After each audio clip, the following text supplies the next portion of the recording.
కల్కి మూవీ ఎలా ఉంది? అసలు కల్కి మూవీ మొన్నటి వరకు హైప్ అయితే వేరే లెవెల్గా ఉంది. అయితే ఈరోజు చాలా దుక్కున చాలా చోట్ల బెనిఫిషియల్ పడింది. రెస్పాన్స్ కూడా చాలా పాజిటివ్ టాక్ వచ్చింది. అసలు టాక్ ఎలా ఉంది, మూవీ స్టోరీ ఏంటి, మూవీ పాజిటివ్స్ ఏంటి, నెగిటివ్స్ ఏంటి మొత్తం మాట్లాడుకోవచ్చు.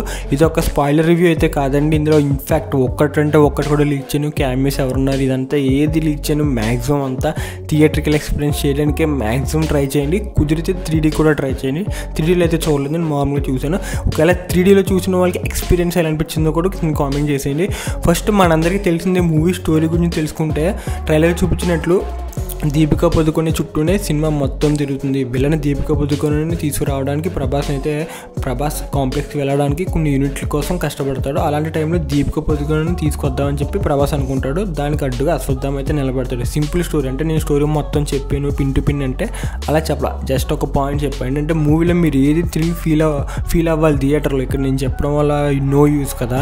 అండ్ అంతేకాకుండా మూవీలో చాలా ఒక ఫస్ట్ 20 minutes తర్వాత ప్రభాస్ ఎంట్రీ అయితే ఉండబోతుందని మనకి నిన్నటి నుంచే బాగా వినిపించింది.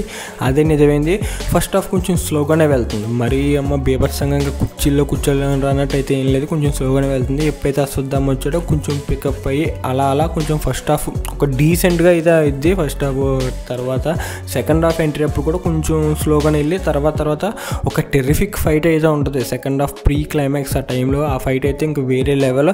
అంటే మనకి నిన్న వినిపించినట్లయితే ప్రభాస్ని ఇప్పటివరకు ప్రభాస్ క్లైమాక్స్ సాంగ్ అయితే ప్రభాస్కి కూడా ట్విస్ట్ అని చెప్పి నాగేశ్వర అయితే చెప్పాడు.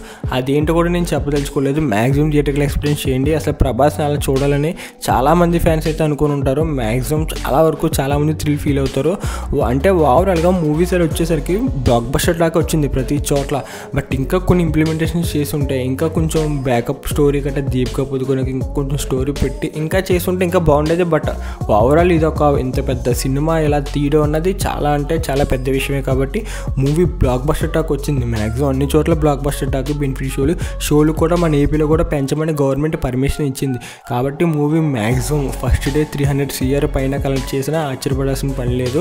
ఇంకా ఓవరాల్గా పెర్ఫార్మెన్సెస్ తెలుసు కదా, అమితాబ్ బచ్చన్ ఎప్పట్లో కుమ్మేశారు. ఎందుకంటే మరి ప్రభాస్ని ఒక 6 అడుగుల మ్యాన్ని ఎగరేసి కొట్టాలంటే మరి ఆ సైజు ఆ ఎత్తు ఉండాలి కదా. మనకి బాహుబలిలో రానే ఎలాగో ఇక్కడ అశ్వత్థామ హైట్కి మొత్తం వేరే లెవెల్గా తెలిపించింది. వీళ్ళిద్దరి మధ్య ఫైట్ సీక్వెన్స్ అయితే వేరే లెవెల్ ఉంటుంది. ఇంకా బుజ్జి అయితే తెలిసిందేగా మనకి. బుజ్జి ఎపిసోడ్స్ ఎప్పుడు రిలీజ్ అవుతాయని చాలామంది అడుగుతున్నారు. ఫస్ట్ 2 episodes అయితే అమెజాన్ ప్రైమ్ వీడియోలో రిలీజ్ అయినాయి. నెక్స్ట్ 2 episodes మనకి ఈ నెక్స్ట్ వీక్ లేదా నెక్స్ట్ 2 weeksలో ఎప్పుడైనా రిలీజ్ అవ్వచ్చు. మూవీ కూడా మనకి థియేట్రికల్గా OTTలో మనకి 8 weeks తర్వాత అయితే రిలీజ్ అవుద్ది. ఇది పక్కా ఆల్రెడీ ఒప్పందం కూడా కుదిరిపోయింది.